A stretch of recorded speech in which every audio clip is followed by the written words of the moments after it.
My mother came here as she has severe back pain and in left side she could not able to walk properly.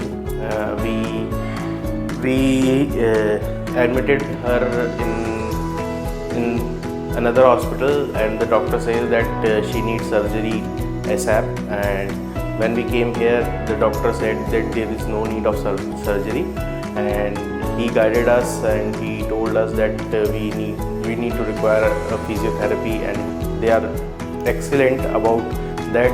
My mother is relief of pain around 70%. She is in recovery mode, and their nurses and their staffs are quite good. Quite hygienic hospital this is, and yeah, so we love that they have good skills and good excellent staff here, and the doctor is quite nice. So this is the Onus Hospital, and this is quite excellent in everything, whether related to doctors, whether related to staff, whether related to their hygiene, or whether any kind of things we have asked. They are just excellent. How is patient condition? Patient condition is quite good. She recover around 70%, and it's good.